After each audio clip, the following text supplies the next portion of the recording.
시편 135편은 시편에 있는 여러 장르들 중에서 찬양시 또는 찬송시에 해당합니다. 이 시편의 처음과 마지막 부분을 보면 금방 알 수 있죠.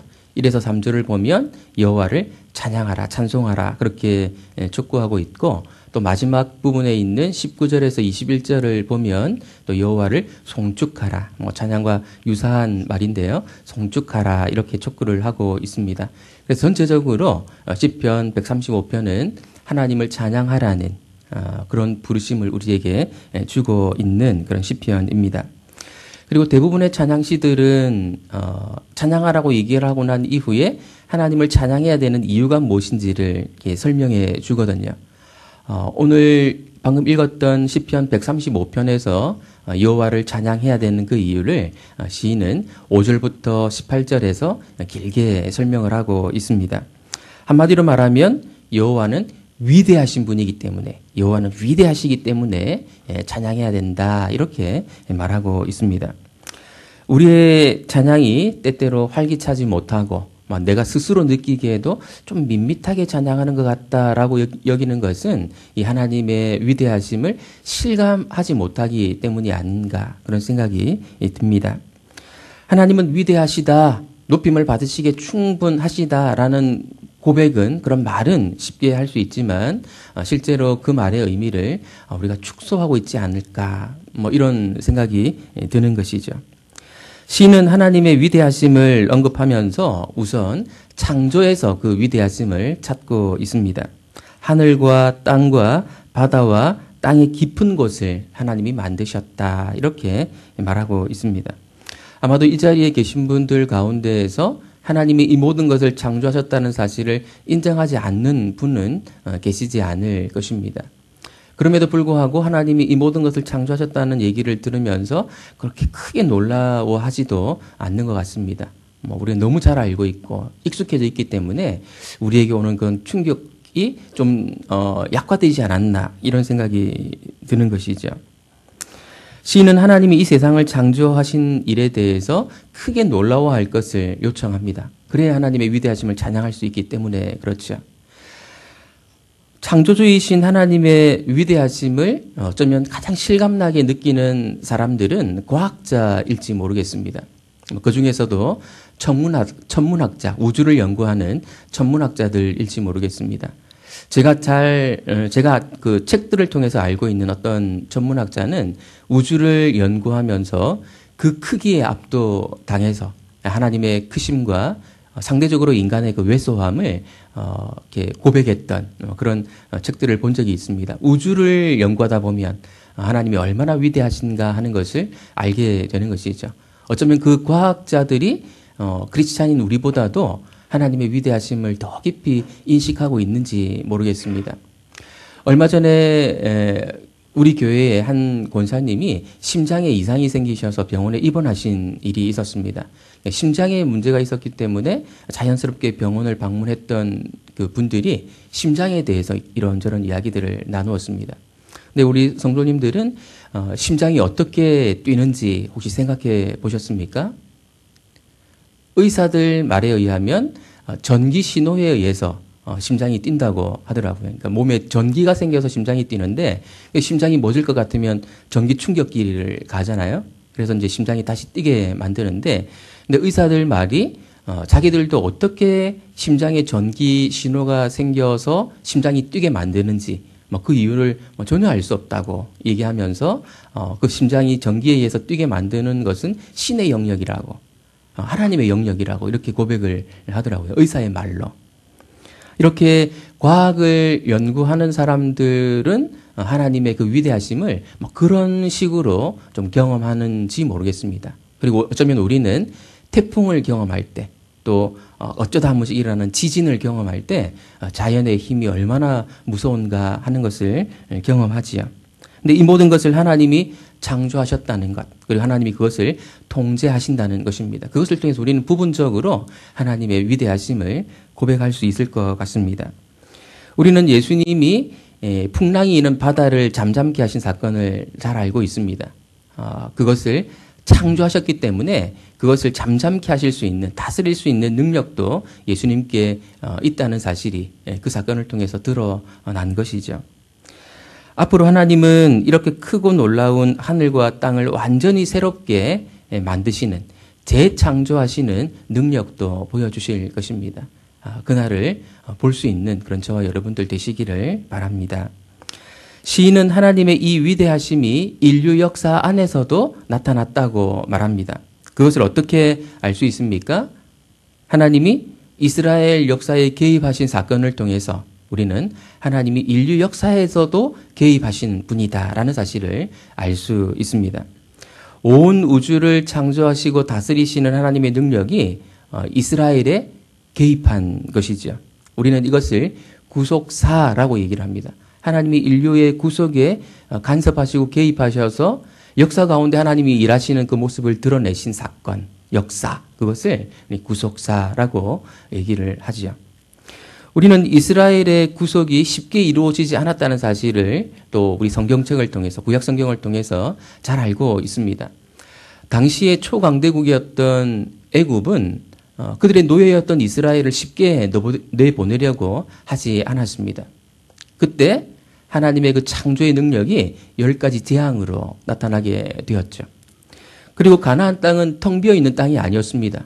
애굽을 나온 이스라엘 민족이 그냥 들어가기만 하면 되는 땅이 아니고 그곳에는 누구 못지않게 땅을 좋아했던 악한 왕들이 그 땅을 차지하고 있는 곳이었습니다.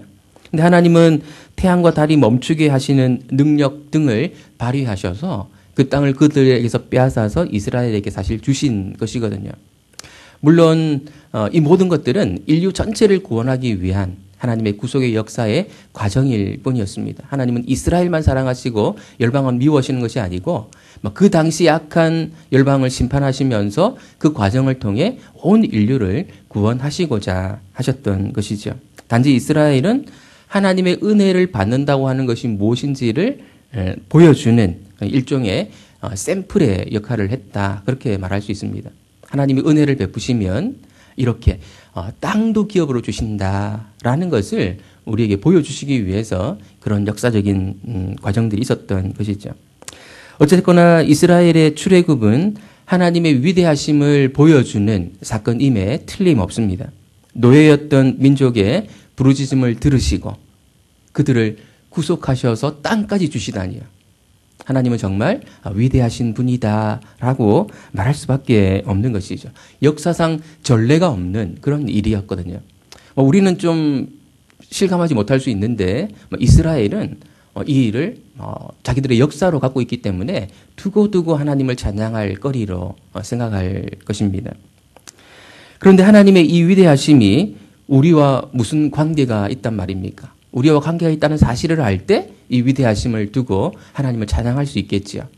시인은 하나님의 위대하심이 단순히 과거에 있었던 일로 끝난 것이 아니라 현재에도 유효하다라는 것을 고백하고 있습니다. 그것이 이 시편을 쓴 이 주제이고 시편의 핵심이거든요. 우리 13절 14절 말씀 다시 한번 읽어보겠습니다. 여호와여 주의 이름이 영원하시니이다. 여호와께서 자기 백성을 판단하시며 그의 종들로 말미암아 위로를 받으시리로다. 네, 다시 말씀드리지만 13절 14절이 사실은 조금 어렵습니다. 어려운데 그래도 시편 135편 전체의 핵심은 사실 13절 14절이라고 말할 수 있습니다. 그래서 앞부분을 다시 한번 제가 언급해 드린 것입니다. 이 두 구절은 모두 시인이 직접 쓴, 자신이 창작해서 쓴 식구가 아니고 구약 성경에 이미 언급되었던 내용을 조금 바꾼 형태로 인용한 것입니다. 13절은 하나님께서 모세에게 나타나셔서 당신 자신에 대해서 설명하실 때 하신 말씀을 인용한 것입니다. 그러니까 하나님께서 당신 자신에 대해서 하신 말씀을 인용해서 갖고 온 구절입니다. 하나님이 모세에게 나타나셔서 출애굽의 사명을 주셨죠. 그때 모세가 하나님께 이렇게 묻습니다. 하나님이 저에게 이런 사명을 맡기셨는데 제가 그 백성들에게 가서 당신을 소개할 때 뭐라고 소개해야 됩니까? 하나님을 어떻게 소개해야 됩니까? 그렇게 물었을 때 하나님은 나는 스스로 있는 자다 라고 말씀하시면서 부연해서 설명을 하시는데요. 조상들의 하나님, 곧 아브라함의 하나님, 이삭의 하나님, 야곱의 하나님인데 이는 나의 영원한 이름이요 대대로 기억할 나의 칭혼이라 이렇게 말씀해 주십니다. 그때 하나님이 모세에게 당신 자신을 풀어 설명해 주신 이 내용을 시인이 여기에 인용한 것이죠. 이스라엘을 구속하시려는 하나님이 당신의 이름을 대대로 기억하게 하셨다는 것입니다. 이름을 대대로 기억하게, 영원한 것으로 기억하게 만드셨다고 하는 것은 이스라엘과 하나님과의 관계가 끊어지지 않고 계속 이어진다는 뜻이거든요. 그런데 기본적으로 이 시편 135편의 배경은 무엇인가 하면 바벨론 포로 생활을 경험하고 돌아온 이스라엘 백성들에게 주는 그 사람들이 일차적인 배경입니다. 그런데 그들에게 이 말씀은 의미가 있는 것이죠. 하나님의 이름이 대대로 주어졌다고 하는 것은 돌아온 이스라엘 백성들에게 온전한 회복이 이루어질 것을 의미하는 것일 수 있기 때문입니다. 그리고 14절 말씀은 신명기 32장에서 모세가 한 말을 인용한 것인데요. 지금 우리가 신명기 묵상을 쭉 해오다가 잠깐 11월 말이기 때문에 시편으로 넘어왔다가 다시 12월 되면 다시 신명기로 들어갈 겁니다. 신명기 32장을 보면 모세의 노래가 나오는데요. 이스라엘이 교만해서 열방의 심판을 받게 됩니다. 그런데 하나님이 이스라엘을 심판한 열방을 다시 심판하시고 이스라엘을 구속해내신다라는 내용이 이 신명기 32장 모세의 노래에 담겨 있는데요. 그 내용의 일부를 이 14절에서 인용을 하고 있는 것입니다. 그러니까 정리해서 말씀을 드리면 시인이 이 13절, 14절을 통해서 말씀하려고 하는 것은 이런 것이죠. 창조의 능력을 가지신 하나님, 이스라엘을 구속하신 하나님이 그때뿐 아니라 오늘날에도 여전히 당신의 능력을 발휘하실 수 있다라는 사실을 이 시인은 믿고 있고 그 사실을 고백하고 있는 것입니다. 다시 말하면 기도라고 말할 수도 있겠죠. 예전에 그 능력을 발휘하셨던 창조의 능력 그리고 구속의 능력이 오늘 우리에게도 드러나기를 원합니다. 이런 고백이라고 말할 수도 있겠습니다. 근데 예수님의 초림 이후 시대를 살아가고 있는 우리들은 사실 이 사실을 좀 더 확신할 수 있습니다. 이 시인보다도 우리는 더 확신할 수 있습니다. 구약에 약속된 내용들을 예수님이 이 땅에 오셔서 성취하셨다는 사실을 우리는 알고 있기 때문이거든요. 좀 더 정확하게 말씀드리면 구약에 약속된 그 내용들을 예수님이 오셔서 성취하기 시작하셨습니다. 완전히 100% 다 성취하신 것이 아니고 성취가 시작되었다 이렇게 우리는 이해하면 되고 우리는 그 성취가 완성될 것을 믿으면서 오늘 하루도 살아가는 것입니다. 하나님의 위대하심은 또 다른 측면에서도 드러났습니다. 다른 신들, 곧 열국의 우상들과의 비교를 통해서도 하나님의 위대하심은 드러나는데요. 15절에서 17절은 열국의 우상들의 정체와 능력에 대해서 언급하고 있습니다. 우리 15절에서 17절만 같이 한번 읽어보겠습니다. 열국의 우상은 은금이요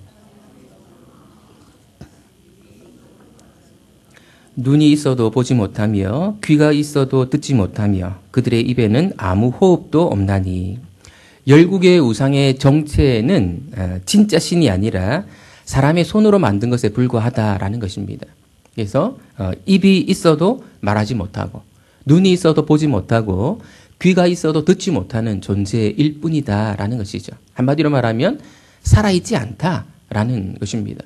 근데 이에 반해서 하나님은 어떤 분이신가 하면 말씀하시는 하나님. 입이 있으시기 때문에 말씀하시겠죠. 그리고 자기 백성의 어려움을 보시는 하나님. 그리고 자기 백성의 부르짖음과 기도를 들으시는 하나님. 그래서 말씀하시고 보시고 들으시는 하나님. 한마디로 말하면 이 하나님은 살아계시는 하나님이시다라는 것입니다. 그런 부분에서도 하나님은 위대하시다라는 것을 시인이 말하고 있는 것이죠. 창조하시는 하나님 그리고 구속하시는 하나님일 뿐만 아니라 이 하나님은 살아계시는 하나님이시다. 그래서 하나님은 위대하시고 그 하나님을 찬양해야 된다. 이렇게 말하고 있는 것입니다. 우리는 이 마지막 부분에 언급된 우상과 달리 살아계시는 하나님이시다라는 사실을 조금 더 묵상할 필요가 있겠습니다. 왜 그런가 하면 오늘 우리는 과거 시대 사람들처럼 조각해 놓은 그런 우상을 우리는 섬기지 않는다라고 생각하기 때문에 우리는 이 부분에서는 하나님의 위대하심을 찬양하는 그 조건들을 잃어버릴 수 있기 때문입니다. 근데 사실은 그렇지 않을 가능성이 많습니다. 문화마다 우상의 형태가 다를 뿐이지 어쩌면 오늘 우리 시대 사람들도 충분히 우상을 숭배하고 있다라고 말할 수 있습니다. 팀 켈러 목사님이 내가 만든 신이라고 하는 책에서 우리 시대 사람들이 얼마나 많이 우상을 섬기고 있는지 그 사실을 아주 신랄하게 잘 적어 놓으셨더라고요. 정말 섬기고 있는 우상이 우리 시대에 내면화되어서 그렇지 엄청나게 많고 엄청나게 다양하게 우리 시대 사람들이 우상을 섬기고 있구나 하는 것을 이해할 수 있게 되었습니다. 우리 시대 사람들이 섬기는 대표적인 우상이라고 하면 권력, 돈, 또 미모 또는 성취 이런 것들이 우리 시대 사람들이 섬기고 있는 우상이라고 잘 설명해 놓았더라고요. 그런데 이것들 역시 살아있지 않습니다. 방금 말씀드렸던 대표적인 우상의 예들은 살아있지 않습니다. 그것들은 충분히 얻었음에도 불구하고 얻었다고 생각하지 않게 만들고 끊임없이 갈망하게 만들어서 우리로 하여금 절망에 이르도록 만듭니다. 최근에도 또 어떤 연예인이 스스로 목숨을 끊었던데요. 성취, 인기, 미모 관련해서 충분히 이 정도면 가지지 않았을까라고 생각하는 사람이었음에도 불구하고 생을 마감하는 것을 보면 우상의 끝이 이런 것이 아닌가 이런 것을 보게 해줍니다. 시인은 이 우상과 같지 않고 살아계시고 오늘날에도 능력을 발휘하실 수 있는 하나님을 송축하라고 촉구하고 있습니다. 19절, 20절 말씀 같이 한번 읽어보겠습니다. 이스라엘 족속아 여호와를 송축하라. 아론의 족속아 여호와를 송축하라. 레위 족속아 여호와를 송축하라. 여호와를 경외하는 너희들아 여호와를 송축하라. 여호와를 송축하는 일, 여호와를 찬양하는 일에 특정한 사람들만 부름받는 것이 아닙니다. 레위인들, 제사장들처럼 종교인들만 부름받지 않고 이 시인은 여호와를 경외하는 모든 이들이 여호와를 송축하는 일에 참여해야 한다고 말하고 있습니다. 그래야 최상의 화음을 이룰 수 있기 때문이죠. 그리고 위대하신 하나님은 그 최상의 화음으로 된 찬양을 받으시기에 합당하신 분이기 때문에 모두가 함께 그 화음을 이루어서 하나님을 찬양할 것을 촉구하고 있는 것입니다. 우리 예수 향남교회만 하더라도 얼마나 다양한 성향을 가진 성도님이 모이시는지 모릅니다. 얼마나 다양한 직업을 가진 성도님들이 모여 계시는지 모릅니다. 하나님을 찬양하는 일에 더 적절한 성향이나 직업 같은 것은 없습니다. 모두가 자신에게 있는 것들로 하나님을 찬양할 수 있고 또 찬양해야 하는 것입니다. 우리 모두가 그 찬양을 함께 어우러져서 찬양을 하게 될 때 최상의 화음을 이루게 될 것이고 그 최상의 화음을 가지고 하나님을 찬양하게 될 것입니다. 하나님은 위대하신 분이기 때문에 그 최상의 화음으로 된 찬양을 받으시기에 합당하신 분이시죠. 오늘 하루도 그 하나님을 생각하면서 그분과 동행하는 삶으로 하나님을 인정해드리는 그 모습으로 하나님을 찬양하는 그런 저와 여러분들 되시기를 예수님 이름으로 축원드립니다. 기도하겠습니다. 하나님, 어쩌면 좀 죄송하고 또 안타깝습니다.